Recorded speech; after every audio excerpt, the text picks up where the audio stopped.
Dramatic section IIT Roorkee प्रस्तुत करता है अपना स्वलिखित एवं स्वनिर्देशित नाटक अनभिज्ञता।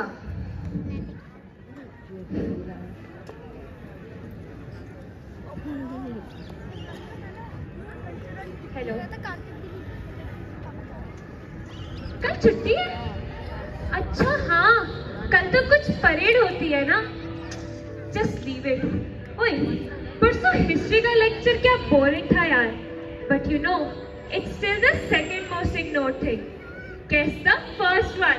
हर कॉन्स्टिट्यूशन। बेटा, कॉन्स्टिट्यूशन कोई मजाक का हिस्सा नहीं। ये वो नींव है जिसपे आज हमारा भारत देश खड़ा है। So I'll call you later. Bye. Yeah, I know. Independence मिल गई, कॉन्स्टिट्यूशन बन गया। दादी आप इतना सीरियस क्यों हो रहे हो? चल, ये आज का समय है जब लोग अपनी जड़ें भूल रहे हैं।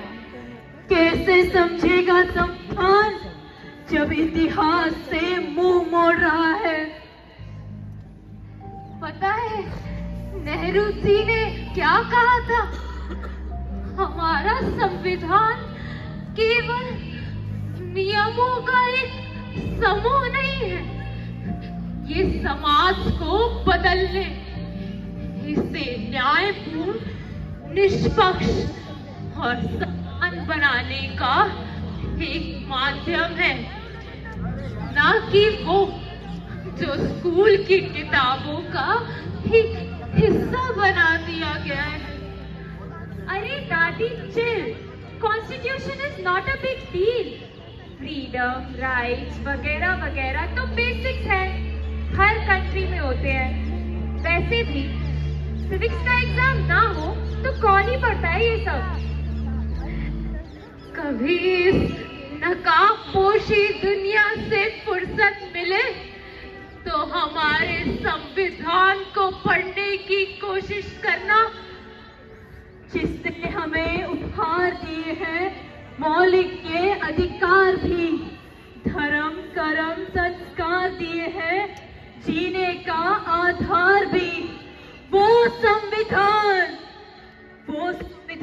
जो विश्व सबसे विस्तृत और गहन रूप से लिखा संविधान है, वो संविधान जो कश्मीर से लेकर कन्याकुमारी तक सब लोगों को एकजुट रखता है।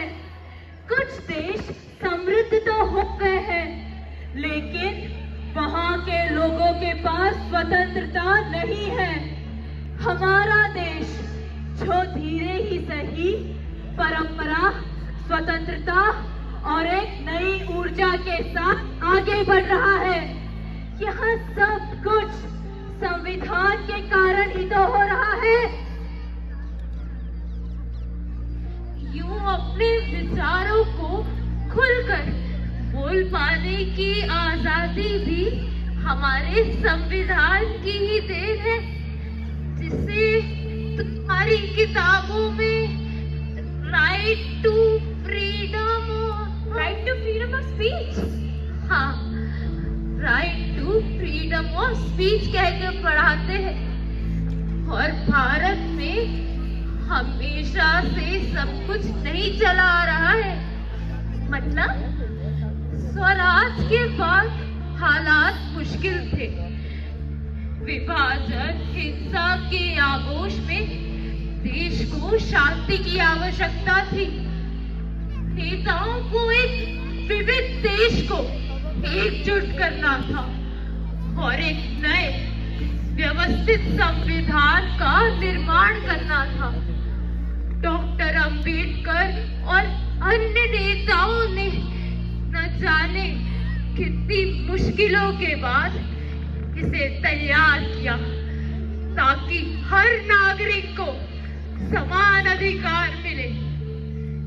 आखिरकार 26 जनवरी 1950 को हमारा संविधान लागू हुआ और भारत को एक नए राह पर चलने की आजादी मिली। I अरे जो बीत गई सो बात गई, अब तो सब कुछ है अपने पास। इस सब कुछ में जिम्मेदारियां भी आती हैं। आजकल लोग भूल गए संविधान की बात, अधिकारों की रट में कर्तव्यों का नासार। कौन सी जिम्मेदारियां? हम सब सिर्फ अपने अधिकार मांगते हैं, पर कर्तव्यों का क्या? अपने देश और संविधान का सम्मान करना, उसकी एकता को बनाए रखना, ये फर्ज है हम सभी का। ये फूल, ये पौधे, ये पेड़, ये सब हमारी जिम्मेदारी है। बात तो आप सही कह रहे हो, इस बारे में तो मैंने कभी सोचा ही नहीं। लोग केवल अपने हक से मतलब रखते हैं, पर जैसे ही देश के लिए कुछ करने की बात आए, अपनी जिम्मेदारियां भूल जाते हैं। इस क्षणभंगुर से जीवन में अपने सोने की चिड़िया को उड़ते देखना चाहती हूँ, ऊंचा, बहुत ऊंचा। हमारा भारत, वो भारत जो न कभी रुका, न झुका, न डरा है।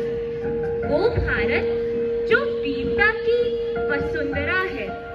हमारा भारत, वो भारत जो शांति का पहला शंखनाद और मानवता का आखिरी आसरा है। लोग रहे अंबर तले, हम तेरी आंचल तले रहते हैं। दुनिया में सिर्फ हम ही हैं जो अपनी जमीन को माँ कहते हैं।